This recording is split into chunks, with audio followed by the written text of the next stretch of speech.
రాష్ట్ర వ్యాప్తంగా కూడా బర్డ్ ఫ్లూ తీవ్రంగా కలకలం రేపుతున్న పరిస్థితి కనిపిస్తూ వస్తుంది. ఇప్పటికే లక్షల కొద్దీ బర్డ్స్ పిట్టల్లా రాలిపోతున్న పరిస్థితి అయితే మనం చూస్తూ వస్తున్నాం. ఇప్పటికే కోళ్ల ఫామ్‌లో సైతం ఈ బర్డ్ ఫ్లూ ఉధృతం ఎక్కువగానే ఉందని చెప్పుకోవచ్చు. మనతో పాటు ఆహ్, శ్రీ వెంకటేశ్వర పశు వైద్య యూనివర్సిటీలో మనం ఉన్నాం. ప్రస్తుతం మనతో పాటు ఇన్ఛార్జ్ రిజిస్ట్రార్ శ్రీలత గారు ఉన్నారు. మనం చెప్పండి, అంటే ఈ బర్డ్ ఫ్లూ గల కారణాలేంటి? అసలు ఎందుకు ఈ బర్డ్ ఫ్లూ వస్తుంది? బర్డ్ ఫ్లూ అనేది ఏవియన్ ఇన్ఫ్లుయెంజా వైరస్ అండి, H5N1 వైరస్.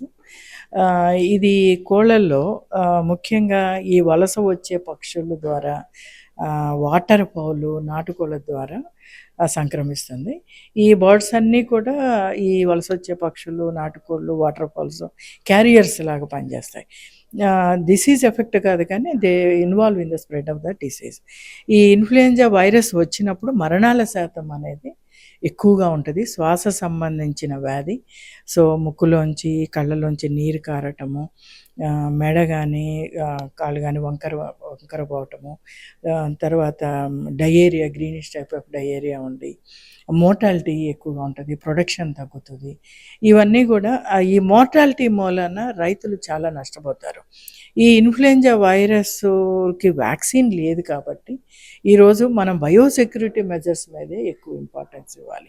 బయోసెక్యూరిటీ మెజర్స్ అంటే ఏంటంటే, మనం వ్యాధి సోకిన ఫామ్స్లో కోళ్ళని ప్రాపర్గా డిస్పోజ్ చేయాలి. ఆ డిస్పోజ్ చేయటంలో కూడా గుంత తవ్వి వాటిని పూడ్చి వాటి మీద బ్లీచింగ్ పౌడర్ వేసి ఒక ముళ్ళ కంప కనుక వేస్తే కోళ్ళు కానీ కుక్కలు కానీ ఆ బర్డ్స్ని బయటికి తీయకుండా, వ్యాధి స్ప్రెడ్ కాకుండా మనం నియంత్రించగలం. అంతేకాకుండా వ్యాధి సోకిన ఫామ్స్లో సిబ్బంది ఎస్పెషల్లీ పర్సనల్ ప్రొటెక్టివ్ ఎక్విప్మెంట్ కిట్ని వాళ్ళు వాడాల్సి ఉంటుంది. అంటే ఏంటి, మాస్కులు, గ్లౌజులు, గంబూట్స్ ఇవన్నీ వాడి, క్యాప్స్ వాడి, తర్వాత మనుషుల్లో నియంత్రణ. సపోజ్ ఒక ఫామ్లో మోర్టాలిటీ ఉంటే ఆ ఫామ్ నుంచి ఇంకో ఫామ్కి మనుషులు కానీ, వెహికల్స్ కానీ, ఫీడ్ ట్రప్స్ కానీ ఏవి మూవ్ చేయకుండా ఉండాలి. ఎందుకంటే ఈ ఈ ద్రవాలని ఏదైతే ముక్కుల్లోంచి కారుతున్నాయో, కళ్ళల్లోంచి కారుతున్నాయో అవన్నీ కూడా, లేకపోతే గ్రీనిష్ టైప్ ఆఫ్ డయేరియా అన్నాం కదా, వీటి ద్వారా కంటామినేషన్ ఫీడ్ అండ్ వాటర్కి అవుతుంది. సో ఆ స్ప్రెడ్ అనే ఆఫ్ ఇన్ఫెక్షన్ అనేది ఉంటుంది. బర్డ్ టు బర్డ్ స్ప్రెడ్ అనేది చాలా స్పీడ్గా జరుగుతుంది. మన ఇప్పుడు రైతుల్లో, ప్రజల్లో, అందరిలో భయాందోళనలకి గురి చేసిన ఇదేంటంటే, అసలు మనం ఎగ్ తినొచ్చా, చికెన్ తినొచ్చా అనేది ముఖ్యాంశం. ఇది అసలు హై టెంపరేచర్లో, అధిక ఉష్ణోగ్రతలో ఈ వైరస్ అనేది జీవించదు. తక్కువ ఇప్పుడు వింటర్ సీజన్, శీతాకాలంలో కాబట్టి తక్కువ ఉష్ణోగ్రత మూలన కూడా ఈ కేసెస్ అనేవి ఎక్కువ ఉన్నాయి. ఇప్పుడు రాను రాను మనకి ఫిబ్రవరి, మార్చి ఎన్విరాన్మెంటల్ టెంపరేచర్స్లో అసలు ఈ వైరస్ అనేది చాలా తక్కువ ఉంటుంది. మనం ఇండియన్ కుకింగ్ హ్యాబిట్స్ అనేది జనరల్గా ఈ వైరల్ డిసీజెస్ గురించి భయపడాల్సిన అవసరం లేదు. అంటే మన కుకింగ్ టెంపరేచర్ 100, మోర్ దెన్ 100, అసలు 35-40 డిగ్రీస్ దాటితేనే ఈ వైరస్ అనేది జీవించదు. సో తొందరగా ససెప్టబిలిటీ హై టెంపరేచర్కి వైరస్. తర్వాత by implementing the disinfectants, water bath వాడటము, లేకపోతే డిజిన్ఫెక్టెంట్స్తో వెహికల్స్ని క్లీన్ చేయటము, వీటన్నిటినీ మనం గనక ప్రాపర్గా గనక మెజర్స్ తీసుకుంటే డెఫినెట్గా ఈ మోర్టాలిటీని అధిగమించవచ్చు. మెయిన్లీ ఇక్కడ ఏంటంటే, చనిపోయిన బర్డ్స్ని ఇండిస్క్రిమినేట్గా పారేయకుండా ప్రాపర్ డిస్పోజల్ అనేది ఉంటే తొందరగా కంట్రోల్ చేయగలుగుతాం. అంటే ఇప్పటికే ఇది మిక్స్డ్ వైరస్ అని కూడా కొన్ని వాదనలు వినిపిస్తూ వస్తున్నాయి. అది ఆ సందేహం మాకు కూడా కలిగింది మొదట్లో, కానీ టెస్టింగ్ చేయటం అయింది. శాంపుల్స్ భోపాల్కి పంపించినప్పుడు ఇది బర్డ్ ఫ్లూ అనే కంప్లీట్గా నిర్ధారణ అయింది. అంటే 5 ఏళ్ల లోపు చిన్నపిల్లలకి ఏమైనా ఇది ఎఫెక్ట్ అయ్యే అవకాశం ఉంటుందా? వారు ఈ చికెన్ తీసుకున్నప్పుడు కానీ, ఏదైనా జరిగినప్పుడు కానీ ఏదైనా ఉంటుంది? లేదండి, ప్రాపర్ ఓన్లీ థింగ్, బాగా ఉడికిచ్చిన కోడిగుడ్లు, ఉడికిచ్చిన మాంసము లో ఎటువంటి ప్రమాదం లేదు. ఇక్కడ చిన్నది ఏంటంటే, అసలు దీనికి ప్రివెంటివ్ మెథడ్స్ మనం చెప్పేవి కాకుండా కొత్తగా కొత్త విధానం ఏమైనా వచ్చాయి? కొత్త విధానం అంటే ఏం లేదు, ప్రస్తుతానికి వ్యాక్సిన్ లేదు. అది మనకి ప్రాపర్ వ్యాక్సిన్ లేదు. ఆ వ్యాక్సిన్ గురించి ఇంకా ఆలోచించాలి, దాని గురించి ప్రయత్నాలు జరగాలి. ప్రస్తుతానికి మన బయోసెక్యూరిటీ మెజర్స్తోనే వీటిని కంట్రోల్ చేసుకోవాల్సి ఉంటుంది. ఎందుకనంటే వ్యాక్సినేషన్ లేదు. వ్యాక్సిన్, ప్రాపర్ వ్యాక్సిన్ లేదు. ఆ వేలో మనం థింక్ చేయాల్సి ఉంటుంది ఫ్యూచర్లో.